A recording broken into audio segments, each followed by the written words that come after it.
If you grew up hearing, "We don't talk about money in this house," or "Rich people just got lucky," or "Just be grateful for what you have," I need you to actually hear this. That belief isn't just a mindset. According to the Federal Reserve, it's correlated with 54% of American households having $0 in dedicated retirement savings. And by the end of this video, I'm going to show you the actual psychology behind why that happens, and the one shift that matters more than any budgeting app you'll ever download.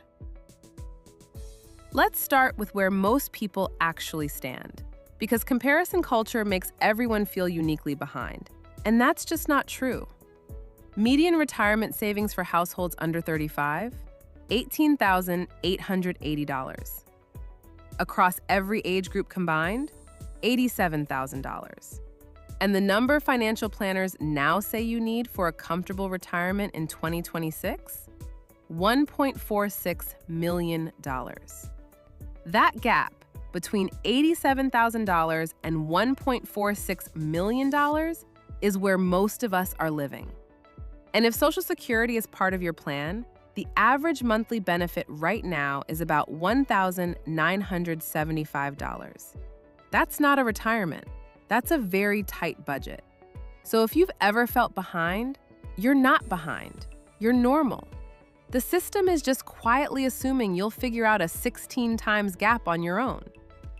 Here's the controversial part. Researchers Sendhil Mullainathan and Eldar Shafir spent years studying how financial stress affects decision-making. What they found wasn't that bad decisions cause poverty. It's closer to the reverse. Scarcity itself changes how your brain operates. They call it a bandwidth tax. When you're constantly running background math, can I afford this? Will this card get declined? How do I make it to Friday? That uses up the exact same mental resources you'd otherwise use for planning, patience, and long-term thinking. In their studies, people under financial stress performed measurably worse on cognitive tests, a drop comparable to losing an entire night's sleep. So when someone tells you, just be more disciplined with money, that's not just unhelpful advice, it's backwards. The stress of not having enough is what's draining the discipline. That's the real poverty mindset. It's not laziness. It's a brain running 12 background tabs permanently, and being told the fix is to just concentrate harder.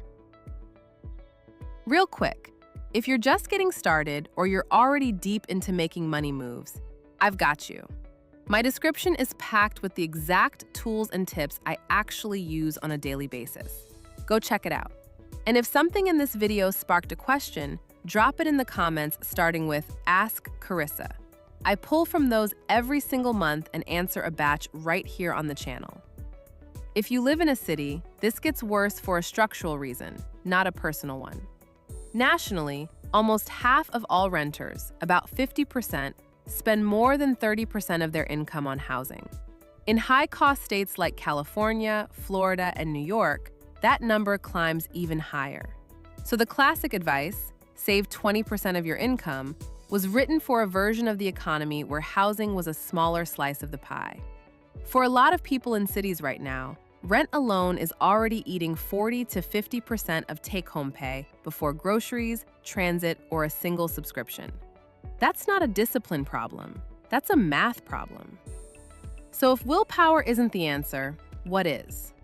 Based on that same scarcity research, the answer is almost the opposite of what most finance content tells you. Remove the decision entirely. 1. Automate the split before you ever see the money. 2. Default to boring, low-cost index funds. 3. Build a tiny buffer, even $500, before optimizing anything else. 4. Stack the wins, not the guilt. Every time you automate one more decision, you free up real cognitive bandwidth for the moves that actually change your trajectory. None of this means your situation is your fault. The data backs that up. But it does mean there's a lever that's actually in your control. And it's not try harder, it's decide less. If this reframed how you think about your own numbers, let me know in the comments. And subscribe if you want the next video, where I break down exactly how to set up that automatic split on $1, $0 buffer. Also, don't sleep on leveling up your coins, okay? Let that money work hard for you. Everything I just talked about, the tools, the templates, the resources, it's all linked in my YouTube description. Go grab it if you would like to learn more.